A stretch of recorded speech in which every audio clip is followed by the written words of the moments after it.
So, when I was 17, something very exciting and surprising happened. I got a named role in the high school musical. Now, this was exciting because clearly this was very exciting, but it was surprising because I was not a solo singer, and to get a named part with a character, you had to be able to sing at least a little bit on your own.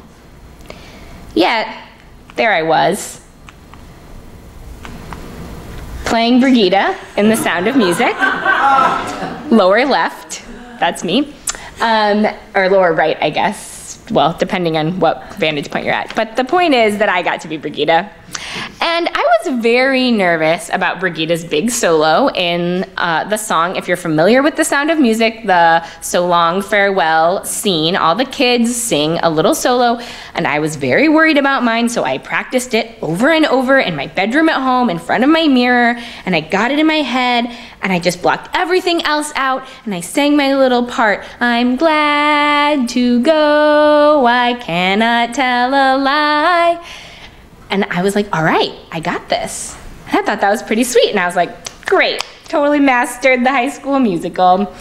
Except that there was this other part where all the kids, as you can see, we were the Von Trapp children, had to sing together, and we each had different parts we were supposed to be singing in harmony. And I had never tried to carry one harmony part by myself, and I was struggling. So I tried to apply the same technique. I went in my bedroom and I practiced. I went in the choir room where there was a piano and I could plunk it out on the piano keys, and I tried to block everything else out and just hear my part and sing it, and I failed every time. And finally the director said, you know what, don't worry about it, just sing with one of the other kids and like, we're gonna move on, because it just wasn't worth it. I was not gonna be able to master this. And that was a bummer. But I thought, well, okay, so apparently I can't carry a harmony part by myself in a group, but like, I have other skills in life. I think I'll probably be fine. So I moved ahead. Fast forward, and I am in seminary. And I have joined the Union Seminary Gospel Choir, a throwback to my childhood days mentioned in my bio. This is the Union Seminary Choir. You can maybe spot me singing very enthusiastically in the bottom of the screen.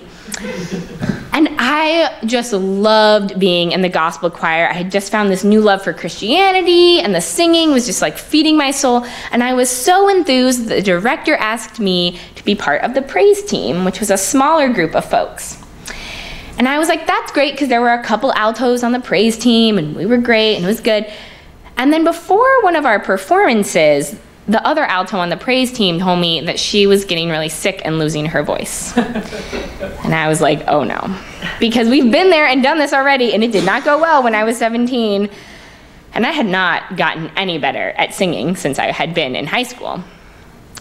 But I had gotten a little better at spiritual practices since I was in high school, so I thought, okay, I can handle this. Like, I don't know what I'm gonna do, but I'm just gonna listen to the song, my favorite song from the performance we were gonna sing, and I'm just gonna like use it as a meditation and just figure out what are we gonna do here. And so I put it in on I was on my iPod, so I put in my earbuds, and I got my iPod, and I was like on the subway, 'cause this was in New York City, and all of a sudden, I could hear the harmony. And not because I could hear my part like over and above the other parts, just because I could hear where my part mashed up against the other parts. And those of you who know anything about music are like, duh, that's how harmony works. But this was a revelation to me, not only because I didn't have a great music theory background apparently, but also because I had really thought that the way you prepare for singing in harmony was the way you prepare for a solo. You just go off and you figure it out, and then you come and you do it. And if you prepared well enough on your own, you should just be able to do it in the group by blocking everyone else out. And as it turns out, that's a really terrible way to do community. So a couple things can happen when you treat preparing for community the way you treat preparing for something by yourself. And I don't know about you, but I feel like that was something I learned when I was growing up, and my white liberal culture was like, you go and you figure your thing out, and you just figure it out, and then you show up and you just do it, and just don't worry about everyone else's business. You just focus on yourself and do it. Do the thing.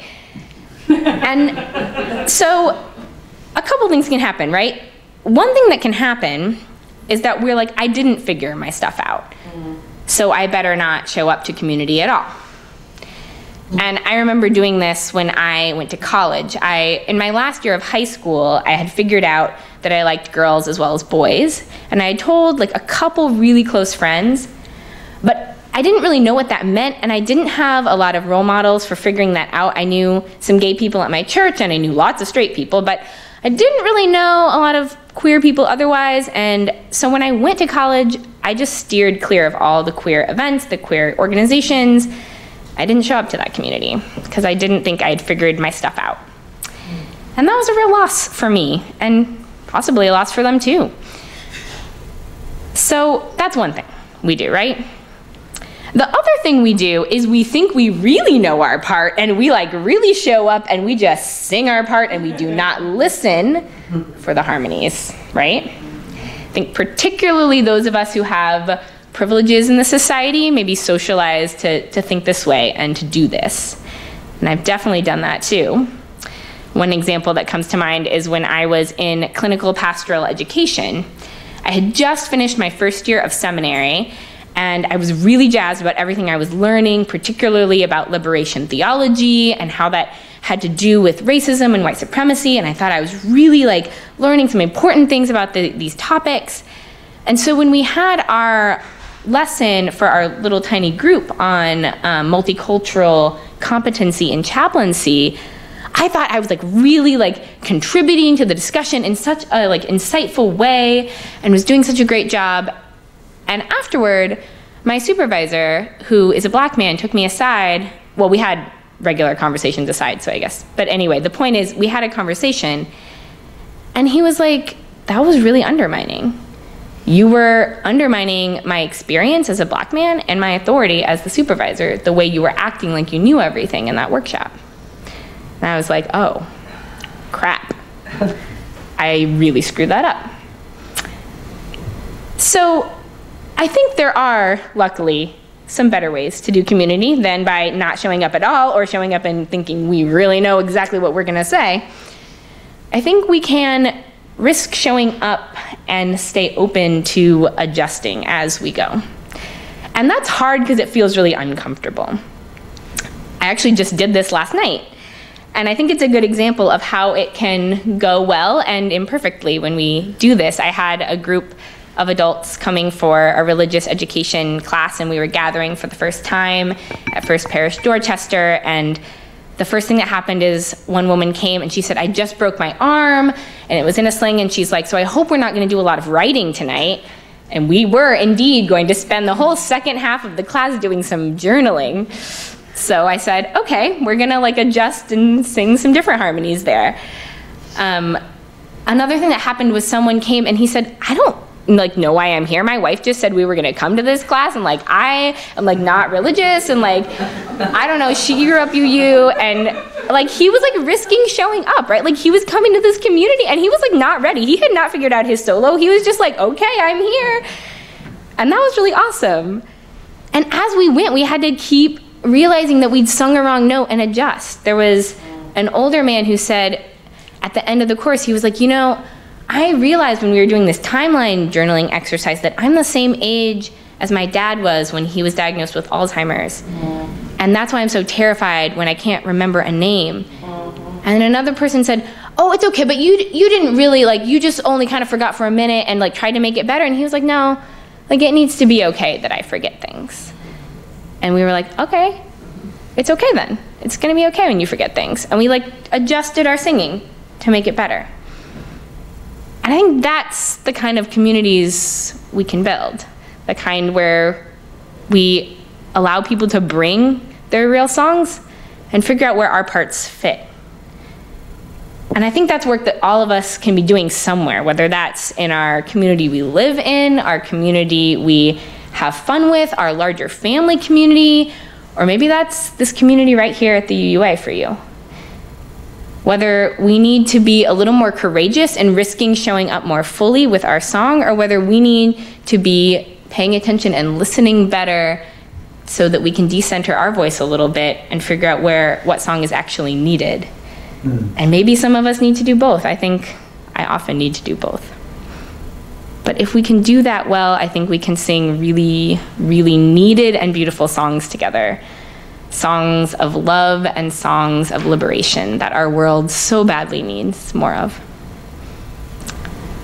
So we're going to do some literal practicing right now of singing. We're going to be learning or just practicing, if you already know these tunes.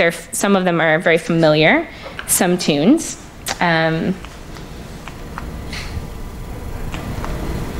So this is a three-part singing together song that I learned when I was visiting the Lucy Stone Cooperative here in Boston, where they do a lot of singing and a lot of community. And so we're gonna practice these three parts now, and later we're gonna be able to sing them together and practice our risking harmonies.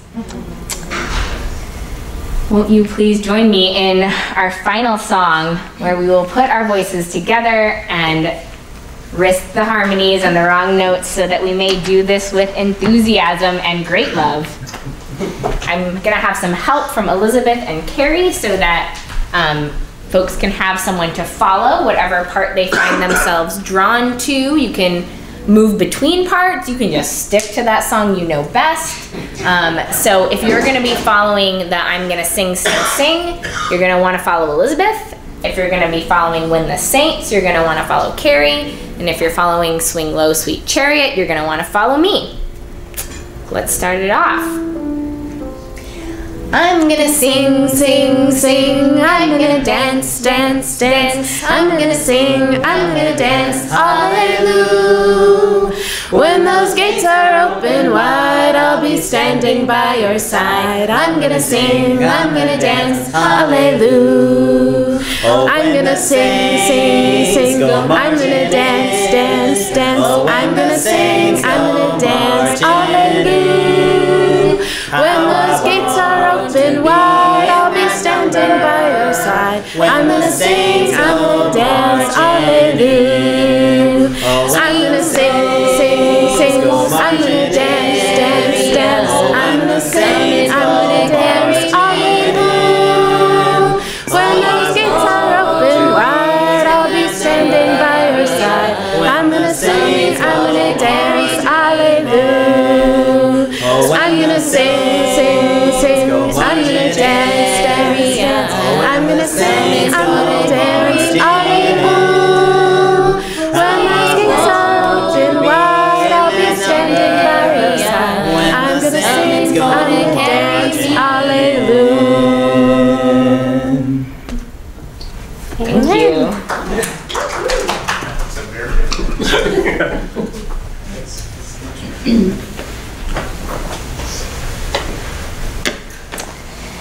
May we continue to bless each other with our songs, the ones we thought we'd prepared, the ones we didn't prepare.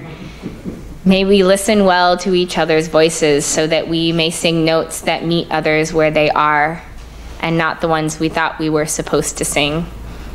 Let's keep doing this work in every way we can so that we may sing songs of love and liberation in this world. Go with joy.